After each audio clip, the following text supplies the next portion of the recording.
Good afternoon everybody. अब हम 12th mathematics का याद वेल को आज चैप्टर 3 मैट्रिसेस स्टार्ट करने जा रहे हैं। मैट्रिसेस देखिए, इसकी हिस्ट्री की अगर मैं बात करूं तो इसे ये कहा जाता है कि एक तरह का चाइनीज मेथड है। चाइना में इस्तेमाल हो, हालांकि ये बात गलत है, इंडिया के साउथ में भी स्टार्ट हुआ था।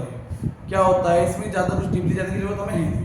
सबसे आसान चैप्टर है मैट्रिसेस और डिटरमिनेंट, लेकिन ध्यान रखना मेथ्स में भी इसके क्वेश्चन सबसे पहले हो जाते हैं। जैसे तुमने 11th में एक चैप्टर पढ़ा था सेट, उसमें क्या था, छोटे छोटे कंसेप्ट थे और बड़े क्वेश्चन सब मिक्स होकर आते थे। ऐसे ही इसमें होगा, बहुत आसान चैप्टर है, छोटे छोटे कंसेप्ट है डिटरमिनेंट मैट्रिसेस, और ये सभी बड़े क्वेश्चन में बाद में एक साथ यूज होंगे। और एक बात याद रखना, देखो जो ये आर.एस. अग्रवाल और एनसीईआरटी को पढ़ रहे हैं, दोनों की बात कर रहा हूँ, आप लोग कॉम्पिटेंसी बेस्ड क्वेश्चन पे ध्यान नहीं दे। और अब बोर्ड में कौन से क्वेश्चन आने लगे, कॉम्पिटेंसी बेस्ड क्वेश्चन। तो सिर्फ और सिर्फ कॉम्पिटेंसी बेस्ड क्वेश्चन के लिए इस तरह का पूरा मटेरियल मैंने तैयार कर रखा है, पूरा मटेरियल 11th का भी और 12th का भी, हालांकि सभी क्लासेस का 9th 10th का भी। तो हमें करना क्या है, स्कैन करके आपको भेज दूंगा मैं, इसके अकॉर्डिंग चल रहा है। अगर आपको 1 मार्क्स वाले क्वेश्चन में कमांड करनी है, उस क्वेश्चन पे 1 मार्क्स वाले क्वेश्चन पे अगर आपको कमांड करनी है तो इसको हमें बहुत ध्यान से करना पड़ेगा। क्लियर है? डाउट? अब बात करते हैं सीधा टॉपिक पे आते हैं, मैट्रिसेस क्या है। कुछ नहीं है, जो भी हमारे पास डाटा है उसको हम रो और कॉलम में एक बॉक्स के अंदर डाल देंगे, रो और कॉलम वाइज। अब कैसे डालेंगे वो हमें, देखो ऐसा है, ये नहीं कि किसी को कैसे भी डाल देंगे, कोई डाटा हमारे पास होना चाहिए, कोई इन्फॉर्मेशन हमारे पास होनी चाहिए। जैसे सपोज कीजिए 3 बच्चे हैं,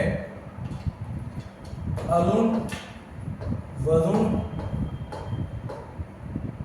और धवन,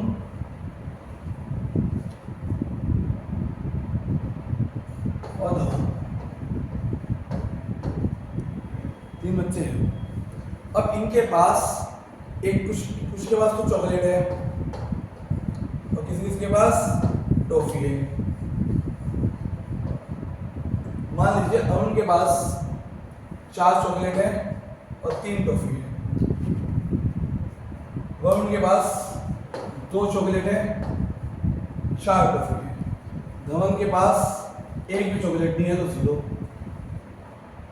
ठीक, और टॉफी उसके पास है 2। तो ये डाटा हो गया, इन्फॉर्मेशन हो गया। अब आपकी मर्जी है, आप क्या करो, इसको एक बॉक्स में डाल दो। जैसे कि जिसका उसको ये हो गया हमारा, हमने इसे एक कॉलम में डाल दिया था, जिसे हम इन कॉलम्स को दिखाते नहीं, लेकिन ये मेंशन है कि कॉलम्स में डाल दिया। जो फर्स्ट कॉलम है वो अरुण के पास क्या क्या उसे शो कर रहा है, सेकंड कॉलम अरुण के पास क्या क्या उसे शो कर रहा है, धवन के पास क्या क्या है वो उसे शो कर रहा है, आया ना? तो कॉलम कुछ इंडिकेट कर रहा है। C1 is indicating the material of Arun, समझ में आई बात? और अगर हम इसकी बात करें चॉकलेट, R1 की फर्स्ट 2 की बात करें, जो हॉरिजॉन्टल होता है बेटा, जो इस तरह का होता है, इस तरह की लाइन, उसे बोलते हैं रो। इसे क्या बोलते हैं हम? रो बोलते हैं इसे हम। और जो इस तरह की लाइन होती है उसे बोलते हैं कॉलम, जो वर्टिकल लाइंस होती है उसे बोलते हैं कॉलम। तो रो एंड कॉलम, ये तो तुम्हें पता लग गए, ठीक। और हमेशा पहले रो की बात की जाती है। अगर आप भूल जाओ कि पहले किसकी बात की जाती है, हर जगह, इस पूरे चैप्टर में हर जगह हम पहले रो की बात करेंगे। अगर आप भूल जाओ तो आप मेरा एक वर्ड याद रख लेना, बस आप मेरा एक वर्ड याद रख लेना। अगर आप भूल जाओ तो आप मेरा एक वर्ड याद रख लेना। बचपन में बहुत देखता था ये कार्टून, देखा है आप लोगों ने कोई? ठीक है, अब आप आना बंद हो गए। मैं बचपन में आता था, बहुत अमीर बच्चा होता था, बहुत अमीर, हाइट छोटी होती थी उसकी, तो वो क्या करता था, अपने पैरों में नोटों की गड्डी बांध देता था और जिससे पेंडिल तक पहुंच जाए, वो इतना नहीं छोड़ता था ये बच्चा। तो कोई बहुत बड़ी बात थोड़ी ना, हमारे पास भी आ जाएगा, बस धीरे धीरे स्टेप बाय स्टेप जाएंगे तो आ जाएगा हमारे पास भी। तो इसमें आप नोटिस करो तो पहला जो वर्ड आया आर आया, तो हमेशा पहले आर की बात की जाएगी, ऐसे ध्यान रखना। जो बाद वाला वर्ड आया वो सी आया, तो हमेशा बाद में कॉलम वाली बात की जाएगी। अभी लिखना भी बताऊंगा, ऑर्डर ऑफ मैट्रिक्स बताऊंगा सबसे पहले भी आपको मैं। अभी तो मैं आपको सिर्फ रो और कॉलम की जानकारी दे रहा हूँ। अभी तो मैं आपको सिर्फ किसकी जानकारी दे रहा हूँ, रो और कॉलम की।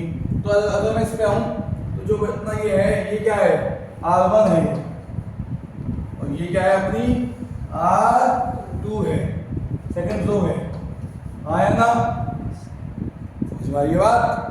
तो और ये क्या है अपना C1 C2, C तो मैं शो कर रहा हूँ, लेकिन जब हम मैट्रिक्स का बॉक्स बनाएंगे, एक ब्रैकेट की तरह वो बॉक्स बनता है, वो जो ब्रैकेट इस तरह से बॉक्स बनेगा वो, तो इसका मतलब यहाँ पे हमें शो नहीं करना, लेकिन हमें पता है कि जो पहले वाली होगी क्या होगी, C1 C2 C3 R1 और R2। यहाँ पे क्या आएगा, अब उनको डाटा क्या क्या था उनके पास, 4 और 2 थी, 4 3 4 3, तो मैं लिख देंगे 4 यहाँ 3 आया ना। इसके पास 2 4 क्या है, ये 2 चॉकलेट्स है, तो R1 किसको इंडिकेट कर रहा, चॉकलेट को, R2 किसको इंडिकेट कर रहा, टॉफीज को इंडिकेट कर रहा है, ठीक है ना। C1 किसे इंडिकेट कर रहा, उनके पास जो जो चीजें हैं, जो जो चीजें है उसके पास, है ना। और इसके पास बेचारे के पास चॉकलेट है ही नहीं, बेचारे के पास चॉकलेट है ही नहीं, इसके पापा कहते हैं दांत में कीड़े लग जाएंगे, चॉकलेट नहीं लाते, लेकिन टॉफी तो जबरदस्ती ले ही ली। तो कितनी है इसके पास टॉफी, खत्म, समझ में आ गया, कोई डाउट है। तो ये अपना C1 C2 C3 और R1 और आई होप समझ में आ गया होगा। तो ये क्या है, आप समझो, जितने भी आपने क्वेश्चंस करते हैं, आप किसी ना किसी के डाटा पे काम कर रहे हो, वो बात अलग है, क्वेश्चन में आपको बताया नहीं गया, किसी चीज का वो डाटा है, उस पर आप कहते हो डायरेक्ट काम कर रहे हो, डाटा किसी चीज का है, उस पर एक दो वर्ड प्रॉब्लम करवाऊंगा, समझ जाओगे आप। ठीक, इन्हें बोलते हैं एलिमेंट्स, क्या बोलते हैं इन्हें, जिसे हम शो करते हैं ऐसे A I J, पता है ना इस बारे में, नहीं पता तो भैया, अगर नहीं पता ना वंडी का A I J के बारे में नहीं पता कुछ, तो कृपया करके, मैं कहना नहीं चाहूंगा बड़ी बात, उनसे कह दो कि घास काटना बंद करे। किनसे कह दो, समझ गए, क्योंकि अगर तुम्हें ये नहीं पता, क्योंकि एग्जाम में कॉम्पिटेंसी बेस में ऐसे क्वेश्चन बहुत फंसेंगे, दिखा दूंगा बोर्ड के क्वेश्चन, ऐसे क्वेश्चन बहुत फंसेंगे। ये आई जे क्या है समझना, आई डिनोट करता है कि कौन सी दो की बात की गई, कौन सी दो की बात की गई, ये डिनोट करता है कौन से कॉलम की बात की गई। तो जैसा हमें ये जो है कि A11 होगा ना बेटा, पहली दो पहला कॉलम, ये A12 होगा ना बेटा, पहली दो दूसरा कॉलम, ये A13 होगा ना बेटा, पहली दो तीसरा कॉलम, ये A21 होगा ना बेटा, ये A22 होगा ना। तो वो जो बोले थे 22 833 वही तो आईजे के था, पता है। अब इसमें क्वेश्चन आते हैं एक नंबर के आईजे के ऊपर, वो जो तुम्हें मैंने कहा था टाइप ऑफ मैट्रिसेस पढ़ो, वो तुम्हें थोड़े से लैंग्वेज समझ में नहीं आई, वो इसी लैंग्वेज में लिखी हुई है ना। इस तरह से क्वेश्चन बढ़ने हैं। एक होता है घास काट के बस किस तरह से कर लेना क्वेश्चन, एक होता है कंसेप्ट को समझ के जो बात तक याद रहे, तो याद समझ में आ गया, ये सही लिखा है, मैंने सही लिखा है, दूसरी दो तीसरा, तो ऐसे लिखते हैं हम ए आई जे का एलिमेंट, आई जे मतलब ith रो और jth कॉलम, पहली दूसरी तीसरी, और उसके बाद यहाँ पे हम लिखते हैं उसका ऑर्डर, यहाँ पे हम उसको क्या लिखते हैं बेटा, ऑर्डर लिखते हैं, यहाँ पे उसको लिखते हैं ऑर्डर लिखते हैं। ये सारी चीजें आपको जो है सब दिखेगी, अभी दिखाऊंगा मैं। कैंटर कौन है, इसकी अगर मैं बहुत ज्यादा बात नहीं करता, बस बीटेक में बहुत पढ़ोगे तब बताता हूँ इसमें कैंटर चल क्या कहा था इसने, बस इतना ही कहा था, यही चीज जो मैं समझा के किया तुम लोगों को, ज्यादा इस पर बात नहीं करते, गहराई में नहीं जाते, डूब जाएंगे। बस इतना याद रखना कि फ्रीडम देता है मैथमेटिक्स, बांधता नहीं है। The essence of mathematics lies in its, जो मैथमेटिक्स का स्वाद है उसकी आजादी में है। फिलहाल हम टॉपिक पे आते हैं, जो मैंने आपको पढ़ाया वो सब यही है। सीधा मेन बात पढ़ो आप, फिजिकल ऑपरेशन ये सब चीजें बेकार चीजें, मैथमेटिकल टूल, साइंटिफिक इकोनॉमिक्स, तो हर जगह इसका यूज है, इसका हर जगह यूज है, इस जो तुम पढ़ रहे हो।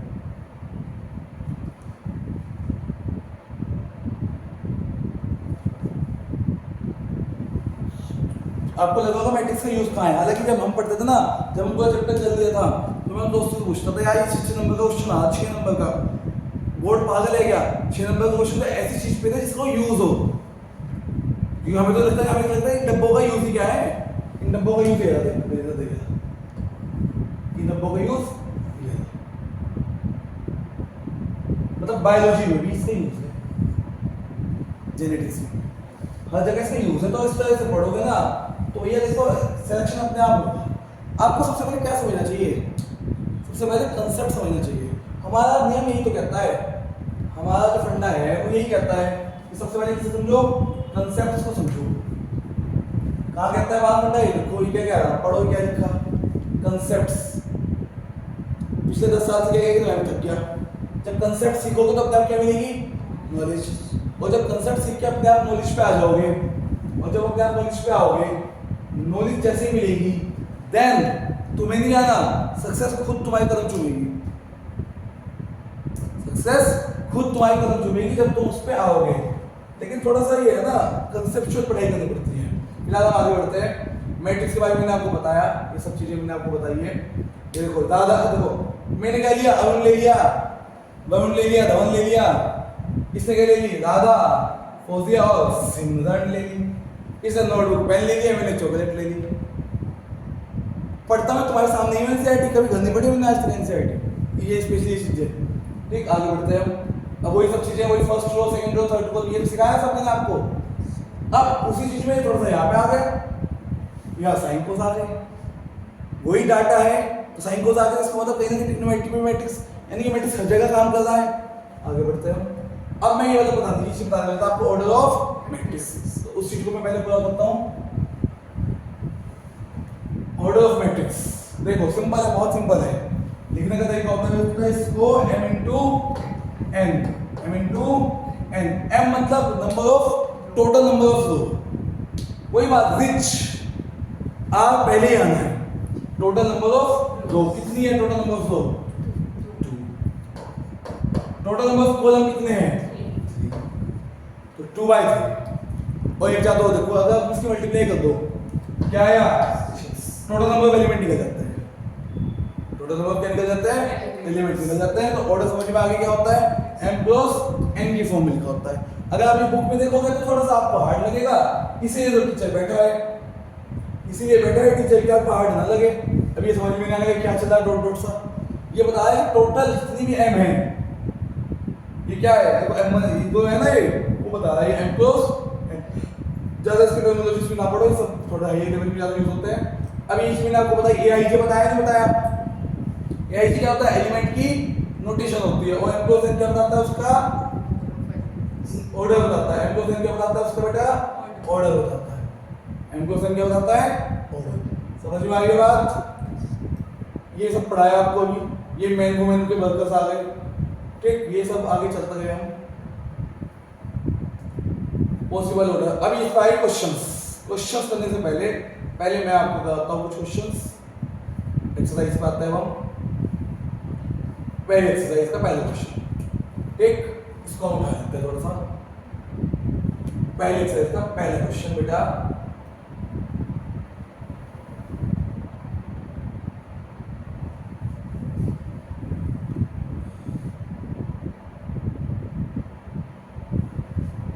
दिखा है अच्छे से, ठीक।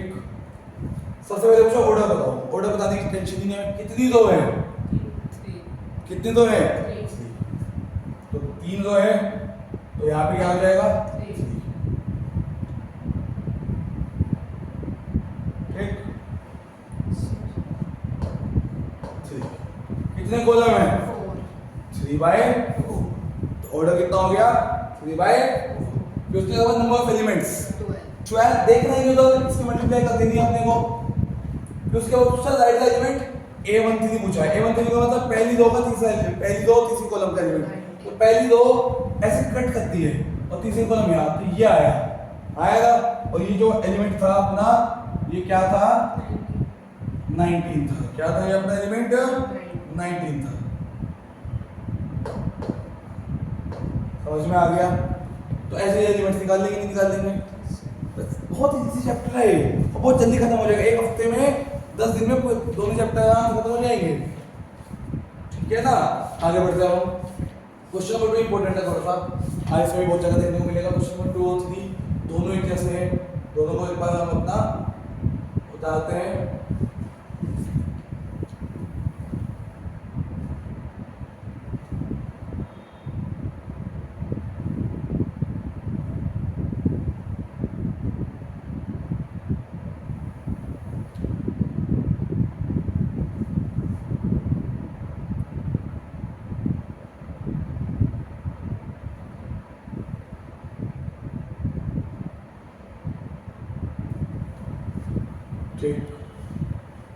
एक मैट्रिक्स में 24 एलिमेंट है। कितने एलिमेंट है? मतलब एक मैट्रिक्स है, अगर मैं बताऊं बेटा तो एक मैट्रिक्स है, इसके अंदर कितने एलिमेंट है? 24 एलिमेंट है। इसके अंदर कितने एलिमेंट है बेटा? 24 एलिमेंट है। इसको आज कितने एलिमेंट है बेटा? 24। तो 24 एलिमेंट है, तो यहाँ पे कुछ और यहाँ पे कुछ जो होगा उसकी मल्टीप्लाई करके 24 आ रहा होगा।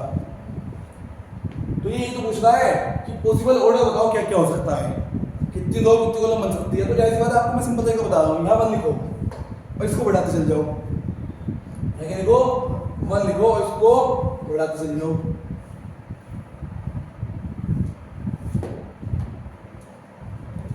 दूसरा क्या होगा? 1 तो आ गया। दूसरा बताओ। 24। यहाँ पे 2 बढ़ाओ, 2 into 12। यहाँ पे 3 लाओ, 3 into 8।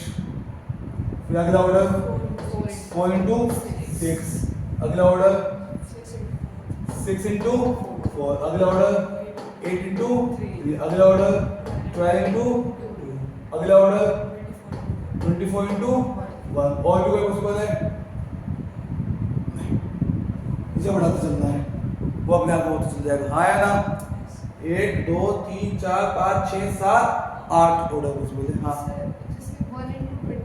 और 24 तो अलग अलग है, बिल्कुल हो सकता है। इधर किया तो किया ढूंढो, ये रहा एक, ये रहा 8 into 3 एक अलग अलग है दोनों। दोनों क्या है? अलग अलग। अब अगले में 18 एलिमेंट है। अगले में कितने एलिमेंट है? 18। 18 एलिमेंट है तो क्या क्या हो सकता है? 1 into 18 2 into 9 है ना। उसके बाद अगर 13 एलिमेंट होते तो कितने पॉसिबल है? तो कितने पॉसिबल है अगर 13 एलिमेंट होंगे तो? हाँ, सिर्फ 2 ही ऑर्डर पॉसिबल है। अब अगला क्वेश्चन, ये यही चीज आईजे की बात कर रहा था, जो आगे आईजे के ऊपर क्वेश्चन, इसे कैसे करेंगे हम? ध्यान समझो, आईजे वाले क्वेश्चन को हम कैसे करेंगे, बहुत इंपॉर्टेंट है। आते हैं दोनों नंबर में, एक नंबर में। ये दोनों क्वेश्चन एक एक दोनों नंबर में आते हैं, ठीक। और ये जो बात में पीछे लिखे हुए नहीं आ सकता हो, स्पेस के पीछे था कुछ।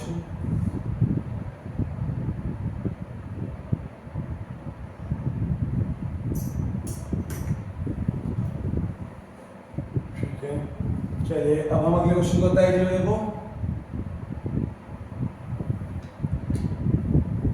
2x2 का मैट्रिक्स है बेटा। इसका मैट्रिक्स है 2x2 का, तो 4 एलिमेंट होंगे। सबसे पहले एलिमेंट लिख दिया करो, सबसे पहले क्या लिख दिया करो? एलिमेंट लिख दिया करो। तो 4 एलिमेंट कौन कौन से होंगे? a11 होगा, a12 होगा, a21 होगा और a। अब इसने एलिमेंट कैसे बनेंगे, फॉर्मेशन कैसे होगा एलिमेंट्स का, वो एक फॉर्मूला लिख दिया ऊपर। क्या लिखा फॉर्मूला? कि ए आई जे जो है वो रिप्रेजेंट कर रहा आई प्लस जे अपॉन 2। आई प्लस जे का क्या है? होल स्क्वायर है। तो बेटा अगर मैं आई की जगह 1 लिख दूं और जे की जगह 1 लिख दूं तो a11 निकल जाएगा। तो पुट क्या करेंगे हम? आई की जगह 1 और जे की जगह भी 1। आई की जगह भी 1, जे की जगह भी 1। हाँ या ना? तो बेटा अगर हम यहाँ पे आई और जे की जगह 1 रखे तो 1 प्लस 1 का होल स्क्वायर अपॉन, तो 1 प्लस 1 का स्क्वायर 2 का स्क्वायर अपॉन 2। 2 2 का स्क्वायर कितना होता है अपॉन 2, कितना हो जाएगा, कितना हो जाएगा। तो अब हम इसकी जगह क्या लिखते हैं यहाँ पे, अब उसकी जगह आप लिखते चल जाना,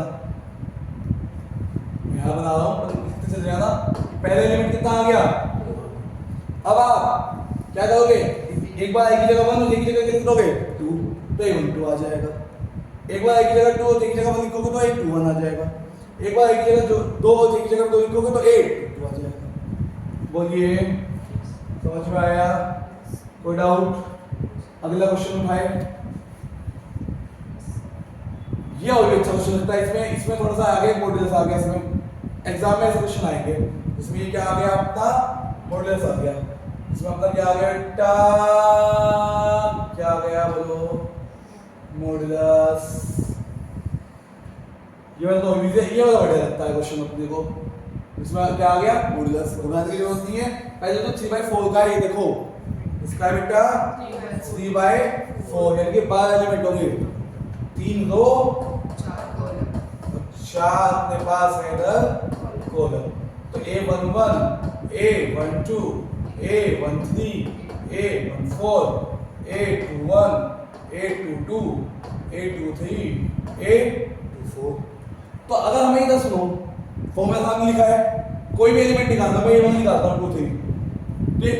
तो I की जगह क्या रखूं 2 और J की जगह क्या रखूं 3। तो बेटा 2 3 1/2 मॉड्यूलस रखो I की जगह 2 प्लस J की जगह 3, तो 1/2 माइनस 6 प्लस 3। तो बेटा ये हो गया अपना माइनस।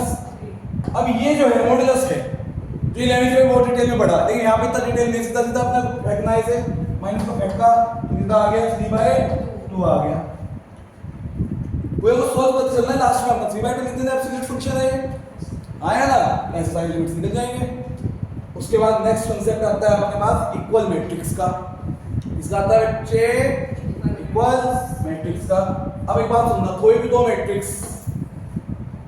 मैट्रिक्स के बीच में अगर मेरे बच्चे इक्वल टू का साइन आया है तो ये ऑब्वियस है, कंडीशन है, जो ऑर्डर यहाँ होगा, मान लीजिए ऑर्डर m+n है, वही ऑर्डर वहां होगा, नहीं तो इक्वल कैसे हो जाएगी। इक्वल का मतलब होता है कि क्यों पर एक आ जाना।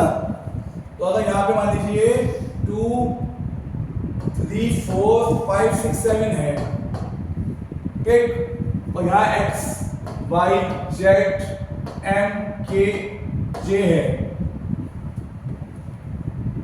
तो अगर ये दोनों इक्वल है तो इनके जो एलिमेंट होंगे, जो कोरिस्पोंडिंग एलिमेंट्स होंगे, वापस में क्या होंगे इक्वल होंगे। A11 इसके इक्वल, A12 इसके इक्वल, A13 इसके इक्वल। भैया इतना इजी चैप्टर है, इतना इजी चैप्टर है, मैं तो कुछ लगता ही नहीं, मैं तो यहाँ पे आता ही नहीं। मैं मेरी जो नर्व सेल है ना, मेरी तो जो है वो यहीं पे थोड़ी हट के रहा है, बस उन्हें जरूरत है अंदर जाने की। इतना इजी चैप्टर है, मुझे अंदर जाना पड़ता है, लेकिन जाना पड़ता है कहीं ना कहीं, कहाँ पे थोड़ा बहुत वेक्टर भी लेके जाना पड़ता है, क्योंकि वेक्टर में समझाता हूँ डिटेल में। बाकी तो इंटीग्रेशन हलवा है सारे चैप्टर। 12th का मैथ बड़ा इजी मैथ्स है यार। अब जैसे के की वैल्यू बताओ कितनी हो गई, 6 हो गई, कोरिस्पोंडिंग सेम होंगे, और कंडीशन क्या है, ये जो होंगे ये भी आपस में क्या होंगे इक्वल होंगे, ये भी आपस में क्या होंगे बेटा इक्वल होंगे। जहाँ जो होगा वही वहाँ होगा, आया ना, क्लियर है। इसके ऊपर एमसीक्यूज भी आएंगे अभी अच्छे। अब फिलहाल टाइप्स ऑफ इक्वल मैट्रिक्स समझ में आ गया। तो अगर बच्चे एक बात याद रखना, चलो जो फंक्शन में से तो फंक्शन में पढ़ के आए हो कि कभी भी किसी भी एक जगह दो वैल्यू आ सकती है, एक पोजीशन पे तो एक वैल्यू आ सकती है। ऐसा नहीं हो सकता यहाँ दो वैल्यू आ जाए और इक्वल भी हो जाए वो उसके, ऐसा नहीं होगा। वो आएगा एक क्वेश्चन, बताएंगे कैसे होगा वो, ठीक। तो अभी अगला क्वेश्चन ये है हमारे पास, find the value of y and z। यहाँ पे पता लग गया y की वैल्यू 4 इक्वल है अपना। यहाँ ये वाला क्वेश्चन बहुत बढ़िया है, x + y किसके इक्वल 7 है। इस क्वेश्चन को बहुत अच्छा है, देख लो यार, मैं एक्सरसाइज पूरी हो जाएगी, क्या टाइम लगता हमारे पास 45। हाँ तो है, बस हो जाएगी एक्सरसाइज पूरी, बढ़िया है, अपना कंसेप्ट अपना हो जाएगा आज। ये वाला क्वेश्चन उतारते हैं, ये उतार दो, ये उतार दो, कोई उत्तर तो नहीं पाते, ठीक।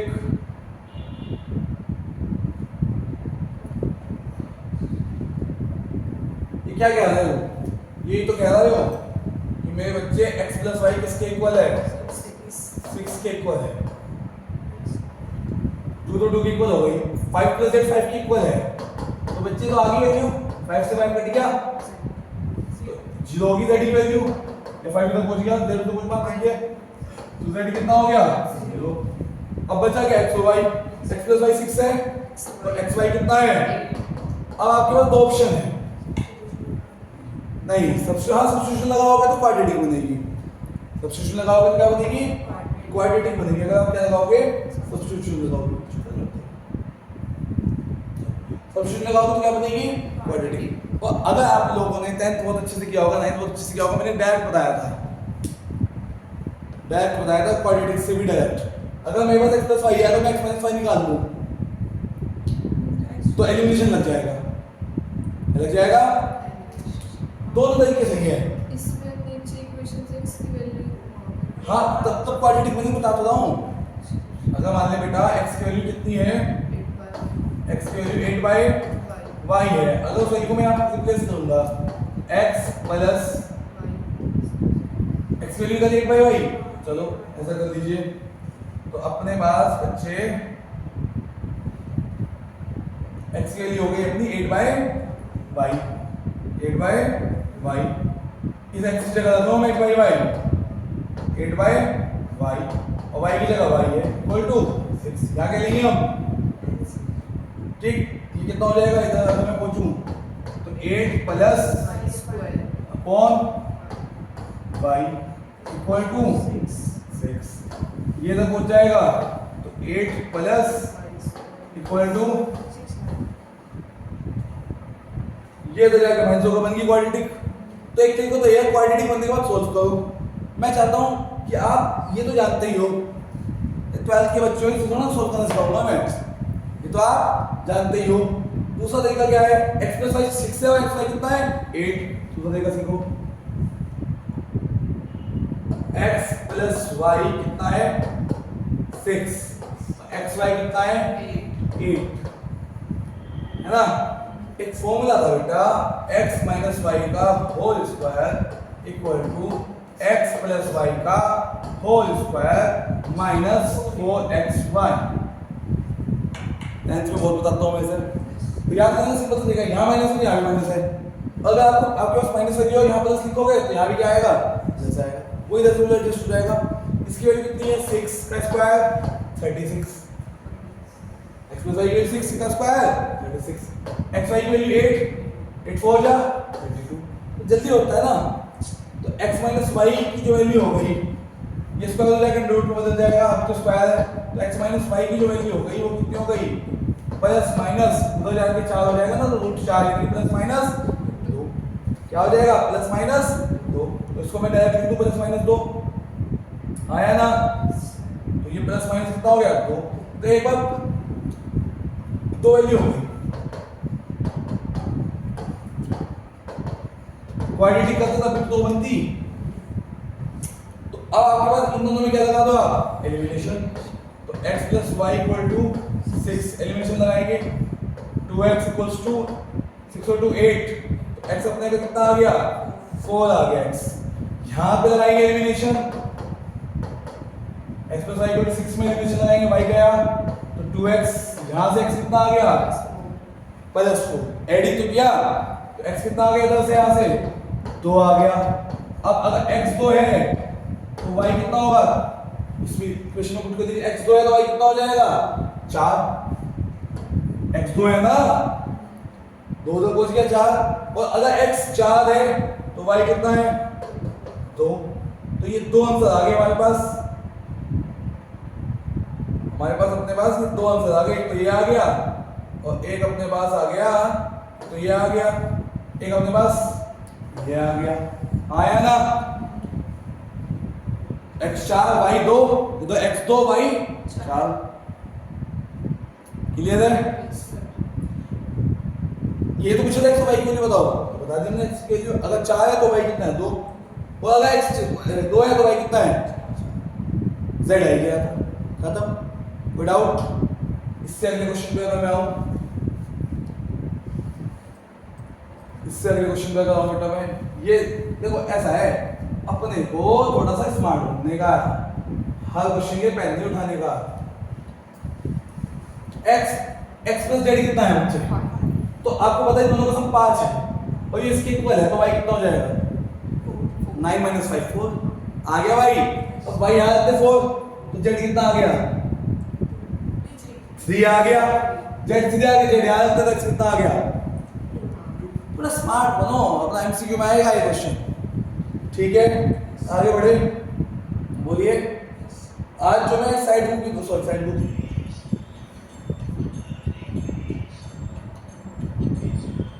हेलो जो हनुमान मंदिर के पीछे है मिठाई मिठाई आर्ट, उसके जस्ट सामने एक शीशों का वो लगा होगा, शीशे होंगे 2-3, उसके सामने ऑफिस होगा एक, वहाँ पे मिठाई आर्ट के सामने। आप उसे हनुमान मंदिर में भेज दो, बच्चा भेज दो, वहाँ कोई बात नहीं। हाँ 3 से 4 घंटे के, क्योंकि उसके बाद तो 9 का बैच है।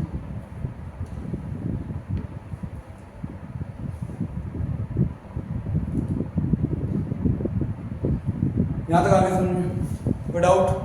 तो इधर देखिए, ये वाला क्वेश्चन हो गया। अब इक्वल वाले क्वेश्चन में किसी को कोई डाउट? सेम ए बी बता बताना है अपने को। ठीक, ये मैं कल बताऊंगा, पर टाइम हो चुका है। आंसर बता सकते हैं, काम कर सकते हो नहीं, हमें डिटेल में पढ़ना है टाइप्स ऑफ मैट्रिसेस। डिटेल में एक ही मैट्रिसेस को डिटेल में समझना है अपने को, तब करिए क्वेश्चन 8। और ये आपको इक्वल मैट्रिक्स के ऊपर क्वेश्चन आ गया, देखना घर जाके सोचना इसका क्या आंसर होगा। वैसे इसका आंसर है नॉट पॉसिबल टू फाइंड है, लेकिन आपका फाइंड हो रहा होगा, फाइंड हो रहा होगा, थोड़ा सा देखना। और उसके बाद ये वाला क्वेश्चन, इसमें परम्यूटेशन और कॉम्बिनेशन लगेगा, बहुत अच्छा क्वेश्चन है, इसमें लगेगा। अभी नहीं बताता, घर से आप खुद कोशिश करना, फिर आप इसमें जो है दिमाग लगाना अच्छे से, फिर बताएंगे। लेकिन इसमें लगेगा परम्यूटेशन एंड कॉम्बिनेशन। और इस क्वेश्चन में इंपॉर्टेंट डाल दीजिए, क्योंकि इसे मैं टेस्ट में दूंगा अगर थोड़ा सा चेंज करके। मोस्ट इंपॉर्टेंट क्वेश्चन है ये, और ये मीन्स वगैरह में भी बहुत पूछा जाता है, इससे बड़े लेवल पे। यहाँ तक कोई डाउट तो नहीं है? क्लियर हो गया सब? मोबाइल लाए हो तो शेयर करके नोट्स अपने पास डाल दो। लाए नहीं हो, चलिए तो फिलहाल मैं भेज दे रहा, और ग्रुप पे ग्रुप बना लेंगे हम, नया बनाओ ये बात हो गया। क्लियर है सब कुछ?